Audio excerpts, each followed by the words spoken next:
ሰላም ሰላም ሰላም ቤተሰብ እንዴት ናችሁ? ሰላም ናችሁ? ባላችሁበት ሰላማችሁ ብዝዝት ይበል። ዛሬ ለየት ባለ ፕሮግራም ነው የመጣውላችሁ። ያው ስፖርት ለጤንነት ይባል የለ ያው በእግር ኳስ ታሪክ መነሻውን ያረሳ አፍሪካዊ ተጫዋች ነው ዛሬ ማቀርብላችሁ። ለእናንተ ማቀርብላችሁ ፍጹም ትሁትና በእምነቱ በጣም ጠንካራ የሆነ ሴኔጋላዊ ሳዶ ማኔ በ16 ዓመቱ እግር ኳስ ለመጫወት ሲያመራ የተቀደደ ጫማ ያደርግ ነበር። ወላጆቹ መምህር እንዲሆን እንጂ እግር ኳስ ተጫዋች እንዲሆን አልተመኙለትም። በአላህ እርዳታ እሱ ግን ሁሉን አልፎ በአውሮፓ ሀያላን ክለቦች በስኬት ተጫውቷል። የዓለም ዋንጫ ሲቀር በተጫወተበት ክለብ በድል ያጠናቅቃል። ጥቁር ኮከብ ተጫዋች በመባል ቅጥያ ስም ተሰጥቶታል። ያደገበትን መንደር ያረሳ ለሌሎች አራያ ሰበብ ሆኗል። በሚያዝያ 2018 ለሁለተኛ ደረጃ ትምህርት ቤት 2000 ፓውንድ ከለገሰ በኋላ ይህንን ማደርገው ለመታወቅ ፈልጌ አይደለም ብሏል። ተመልከቱ ጋይስ፣ እስልምና ምን ይላል?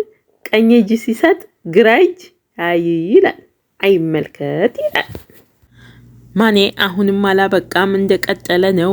455,000 ፓውንድ ወጪ በማድረግ ግዙፍ ሆስፒታል ገንብተዋል።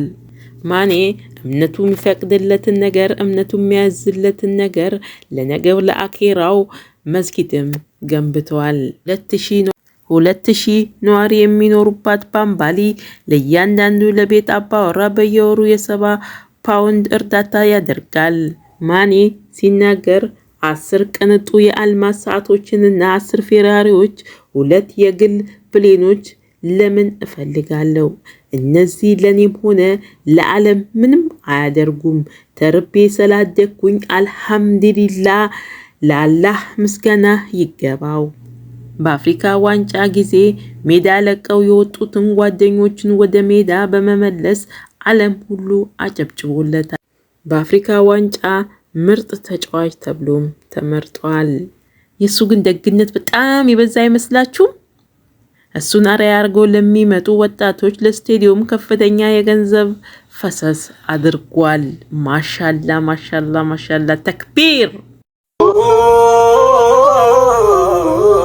ጭንቀታቸው ለሌላ አኺራው ቤት እኔ ነፍሴን ስሻሳቸው ምክር ዛሬ ክብሮ ቢጎድፍ ሲያንስ ነው ማልቀስ ትሰዋ ስላንቱ ፊዳቱና ጭንቀታቸው ለሌላ አኺራው ቤት እኔ ነፍሴን ስሻሳቸው ምክር ዛሬ ክብሮ ቢጎድፍ ሲያንስ ነው ማልቀስ ትሰዋ ስላንቱ ፊዳቱና ጭንቀታቸው ለሌላ አኺራው ቤት እኔ ነፍሴን ስሻሳቸው ምክር ዛሬ ክብሮ ቢጎድፍ ሲያንስ ነው ማልቀስ ትሰዋ ስላንቱ ፊዳቱና